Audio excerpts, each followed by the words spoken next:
다 좋아한데 저 한음이 약간 높구나. 눈은 보이지 않았습니다. 그래서 그는 소리에 미쳤습니다. 1450년 조선의 궁궐 깊은 곳, 훈민정음이 반포된 지 4년이 흐른 시점입니다. 우리는 흔히 이 시기에 세종대왕을 위대한 과업을 완수하고 병마와 싸우며 조용히 생을 마감해가는 인자한 성군으로 기억합니다. 하지만 왕조실록의 행간을 자세히 들여다보면 우리는 전혀 다른 모습의 왕과 마주하게 됩니다. 눈은 진물로 앞이 거의 보이지 않았고 당뇨 합병증으로 인해 하루에 물 한 모금 넘기기도 힘들었던 그 시기, 왕은 붓 대신 묘한 물건을 손에 쥐고 있었습니다. 그것은 바로 대나무 막대기였습니다. 신하들은 왕의 건강을 염려하여 제발 쉬시라고 간청했지만 세종은 밤새도록 그 막대기를 깎고 불고 바닥을 두드렸습니다.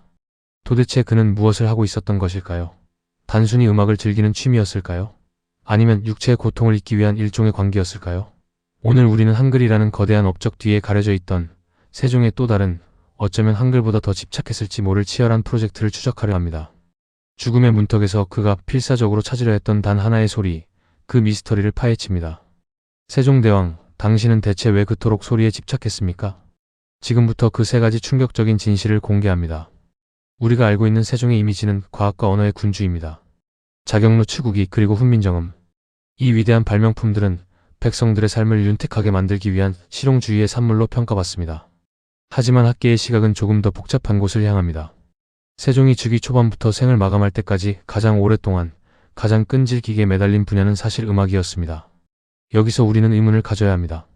먹고 살기도 바쁜 조선 초기에 왕은 왜 하필 음악에 국력을 쏟아부었을까요? 단순히 풍류를 즐기기 위해서였을까요? 아닙니다. 1차 사료인 세종실록 7년 1425년의 기록을 보면 그 단서가 나옵니다. 당시 조선의 음악은 엉망진창이었습니다. 고려 말에 혼란기를 거치며 악기는 부서졌고 악보도 소실되었으며 연주법은 악공들의 기억에 의존해 구전으로만 내려오고 있었습니다. 더 심각한 것은 음악의 국적이었습니다. 당시 조선의 국가 행사에서 연주되던 음악은 대부분 중국의 음악, 즉 당악이나 송나라의 음악이었습니다. 또는 고려 시대부터 내려오던 향악이 뒤섞여 정체불명의 소리를 내고 있었죠. 세종에게 이것은 단순한 예술의 문제가 아니었습니다. 유교 국가에서 음악, 즉 악은 예와 짝을 이루어 국가의 기강을 바로잡는 통치수단이었습니다. 소리가 맞지 않는다는 것은 곧 하늘의 뜻과 땅의 이치가 어긋나 있다는 것을 의미했고, 이는 왕권의 정통성을 위협하는 심각한 정치적 결함으로 받아들여졌습니다. 이 지점에서 우리는 세종의 파트너, 박연을 주목해야 합니다. 교과서에서는 두 사람이 환상의 호흡을 맞춘 것으로 묘사하지만 실록의 기록은 사뭇 다릅니다. 세종실록 곳곳에는 두 사람의 치열한 논쟁이 기록되어 있습니다. 박연은 철저한 원칙주의자였습니다. 중국의 옛 주나라 제도를 완벽하게 복원해야 한다는 것이 박연의 주장이었죠. 반면 세종은 현실주의자이자 천재적인 청각의 소유자였습니다. 그는 중국의 이론을 받아들이되 그것이 조선의 현실, 그리고 자신의 귀에 맞지 않으면 가차없이 수정을 요구했습니다. 예를 들어볼까요? 박연이 중국의 문헌을 근거로 악기를 제작해 올리면 세종은 직접 그것을 연주해 보고는 이론상으로는 맞을지 몰라도 소리가 자연스럽지 않다며 퇴짜를 놓기 일쑤였습니다. 신하들은 당혹스러워했습니다. 문헌적 근거가 완벽한데 왕은 자신의 귀를 더 신뢰했으니까요. 이것은 단순한 고집이었을까요? 아니면 우리가 모르는 어떤 감각적 확신이 있었던 걸까요? 여기서부터 세종의 음악 프로젝트는 단순한 제도 정비를 넘어 소리의 본질을 탐구하는 과학적, 아니 거의 철학적인 집착의 영역으로 들어섭니다. 왕은 중국의 소리가 아닌 조선의 하늘과 땅에 맞는 기준 음베이 스피치를 찾고 싶어 했습니다. 그것이 바로 황종의 율관을 만드는 작업이었습니다. 세종의 청각이 어느 정도였는지 보여주는 결정적인 사건이 있습니다. 바로 편경 사건입니다. 1433년 세종 15년새의 아침의 일입니다. 편경은 돌로 만든 악기입니다. 기역기역자 모양의 돌 16개를 틀에 매달아 각기 다른 음을 내는 이 악기는 온도나 습도에 따라 음이 변하는 나무나 금속 악기와 달리 변치 않는 기준음을 잡는 데 필수적인 악기였습니다.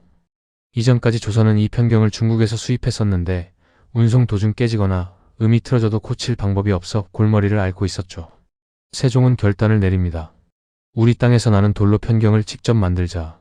수소문 끝에 경기도 남양에서 경석경쇠를 만드는 돌이 발견되었고 세종은 박연에게 지시하여 조선 자체 기술로 편경 한 틀을 완성하게 합니다. 그리고 드디어 시연회가 열리던 날, 문무백관이 숨을 죽이고 지켜보는 가운데 박연이 지휘를 하고 악공들이 편경을 연주했습니다. 연주가 끝나자 모두가 환호했습니다. 중국의 것보다 소리가 맑고 영롱했기 때문입니다. 박연조차 감격에 겨워 눈물을 흘릴 정도였다고 합니다. 그런데 오직 한 사람, 세종의 표정만이 굳어 있었습니다. 세종실록은 이날의 장면을 이렇게 묘사합니다. 왕이 박연을 불러 말했습니다. 다 좋은데 저희 칡일매의 소리가 약간 높구나. 박연은 당황했습니다. 자신이 수없이 검증하고 조율한 악기였습니다. 게다가 편경을 만드는 장인들은 당대 최고의 기술자들이었습니다. 박연은 즉시 약공들을 시켜 다시 확인해 보았습니다.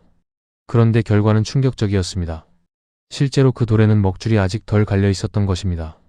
먹줄의 두께만큼 돌이 덜 깎였으니 돌이 두꺼워 소리가 미세하게 높았던 것이죠. 먹줄 한 줄의 두께, 현대의 단위로 환산하면 약 0.3 정도의 차이. 인간의 귀로 구분이 가능한가 싶은 그 미세한 오차를 세종은 연주가 진행되는 도중에 잡아낸 것입니다. 이 기록은 우리에게 두 가지 사실을 말해줍니다. 첫째, 세종은 현대적 의미의 절대 음감 애브솔루트 피치 소유자였을 가능성이 매우 높다는 점. 둘째, 그가 음악을 대하는 태도가 얼마나 치열했는가 하는 점입니다. 그는 단순히 음악을 감상하는 위치에 있지 않았습니다. 그는 소리의 주파수를 분석하고 오차를 검열하는 마스터링 엔지니어였습니다. 여기서 우리는 기록자의 의도를 분석해 볼 필요가 있습니다. 실록 사관은 왜 굳이 이 사소한 에피소드를 기록했을까요?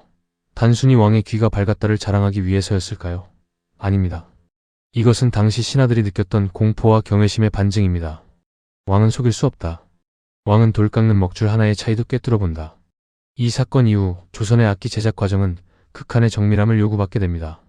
그리고 세종의 이런 완벽주의는 그의 건강이 악화될수록 더욱 집요해져만 갑니다. 몸이 무너질수록 그는 더욱 완벽한 소리에 매달렸습니다. 왜 그랬을까요? 세종의 음악 프로젝트에서 가장 혁명적인 사건은 바로 정간보의 창안입니다. 이것은 1차 사료인 세종실록 권 137에 상세히 수록되어 있습니다. 여러분, 악보가 없던 시절을 상상해 보십시오. 음악은 오직 입에서 입으로, 손에서 손으로 전해졌습니다. 음의 높이는 글자로 적을 수 있었지만 음의 길이, 즉 리듬을 기록할 방법은 전무했습니다. 조금 길게, 빠르게 같은 추상적인 지시뿐이었죠. 세종은 이 불확실성을 견딜 수 없었습니다. 그는 소리라는 보이지 않는 대상을 눈에 보이는 공간 속에 가두기로 결심합니다. 그래서 만든 것이 우물 정자 모양의 칸을 지닌 악보 정간보입니다. 한 칸을 하나의 시간 단위일 방로 설정하고 그 안에 음의 이름을 적어 넣음으로써 인류 역사상 최초로 동양에서 유량 악보음의 길이를 알 수 있는 악보를 만들어낸 것입니다. 서양의 오선보보다도 시기적으로 앞서거나 대등한 실로 놀라운 발명입니다. 하지만 여기서 우리는 인문학적인 질문을 던져야 합니다. 세종은 왜 하필 말년에 눈도 보이지 않는 그 시점에 악보 시스템을 개발했을까요? 당시 신하들은 저나 이미 있는 곡들도 다 외우지 못하는데 어찌하여 새로운 틀을 만드십니까? 라며 반대했습니다. 그러나 세종은 멈추지 않았습니다. 학계의 일부 시각과 심리학적 관점을 종합해 볼 때 이것은 죽음에 대한 저항으로 해석될 수 있습니다. 세종은 자신의 몸이 무너져 내리는 것을 느끼고 있었습니다. 자신이 죽고 나면 기껏 정비해 놓은 이 완벽한 소리들이 다시 흐트러질 것을 두려워했던 것입니다. 기억은 왜곡되지만 기록은 영원합니다. 그는 소리라는 찰나의 예술을 종이 위에 박제하고 싶어 했습니다. 세종에게 정간보의 네모난 칸은 단순한 악보가 아니었습니다. 그것은 그가 통제할 수 있는 시간이었습니다. 육체의 시간은 얼마 남지 않았지만 음악 속의 시간만큼은 자신이 창조한 규칙 안에서 영원히 정확하게 흐르기를 바랐던 것입니다. 이 시기 세종이 직접 작곡한 곡들, 예를 들어 종묘제례악의 일부나 여밀락 등의 곡들이 정간보에 기록되기 시작합니다. 눈앞에 사물조차 흐릿해져가는 왕이 머릿속에서는 가장 명징하고 수학적인 구조물을 쌓아 올리고 있었던 것입니다. 이것은 단순한 예술 활동이 아니라 소멸해가는 자아가 세상에 남기는 필사적인 유언장과도 같았습니다. 세종 30년이 넘어가면서 왕의 건강은 최악으로 치닫습니다. 실록에는 눈이 흐릿하고 깔깔하며 아파서 봄부터는 정사를 볼 수 없었다는 기록이 빈번하게 등장합니다. 당뇨로 인한 합병증, 소갈증은 왕의 육신을 갉아먹고 있었습니다. 그런데 이 시기 세종은 기이한 행동을 보입니다. 바로 기주라 불리는 대나무 막대를 이용해 음을 조율하는 일에 집착한 것입니다. 당시 율관음의 높이를 정하는 대나무 관을 만드는 기준은 기장곡식 알의 길이였습니다. 기장 알 100개를 늘어놓은 길이를 기준으로 삼았죠. 하지만 곡식의 크기는 해마다 달랐고 산지마다 달랐습니다. 기준이 흔들리니 소리도 흔들렸습니다. 세종은 이것을 참을 수 없었습니다. 그는 곡식 말고 변하지 않는 기준을 가져오라고 명합니다. 하지만 신하들은 답을 찾지 못했습니다. 결국 세종은 병든 몸을 일으켜 직접 칼을 듭니다. 밤마다 대나무를 깎고 또 깎았습니다. 주변에서는 전하 이제 그만하십시오. 귀가 상하십니다. 라고 만류했지만 그는 듣지 않았습니다. 야사에 따르면 세종은 밤새 대나무 관을 불어보고 바닥을 두드려보며 그 울림을 확인했다고 합니다. 이때 사용한 것이 바로 막대기, 즉 율관을 측정하고 소리의 파장을 느끼기 위한 도구였습니다. 우리는 이 장면에서 인간 세종의 가장 처절한 고뇌를 목격합니다.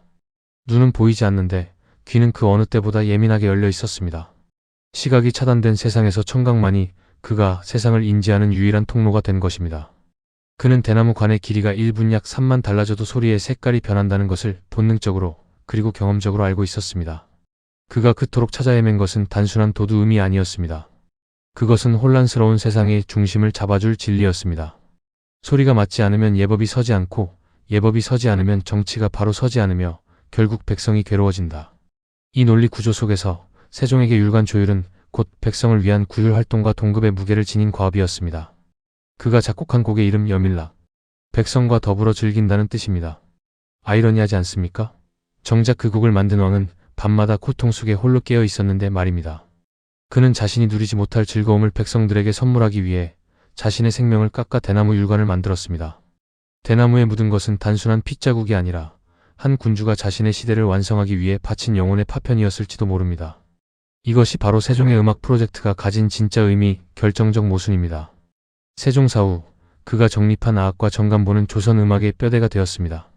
오늘날 우리가 유네스코 인류무형문화유산인 종묘제례악을 들을 수 있는 것도, 국악이라는 독자적인 음악 세계를 가질 수 있는 것도 죽어가던 왕이 마지막 순간까지 놓지 않았던 그 대나무 막대기 덕분입니다.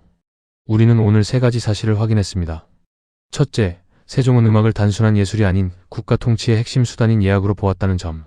둘째, 그는 편경의 미세한 오차를 잡아낼 정도의 천재적인 절대 음감과 완벽주의를 가졌다는 점. 셋째, 그가 만든 정감보와 율관 조율은 죽음 앞에서도 백성을 위해 기준을 세우려 했던 처절한 사투의 결과였다는 점입니다. 한글이 백성의 눈을 뜨게 해주었다면 세종의 음악은 백성의 귀를 열어주고자 했던 노력 아니었을까요? 어쩌면 진정한 리더십이란 자신은 어둠 속에 잠기면서도 세상에는 빛과 소리를 남기는 것이 아닐까 생각해보게 됩니다. 여러분은 어떻게 생각하십니까? 세종대왕의 그 밤샘 작업은 천재의 광기였을까요? 아니면 성군의 의무감이었을까요?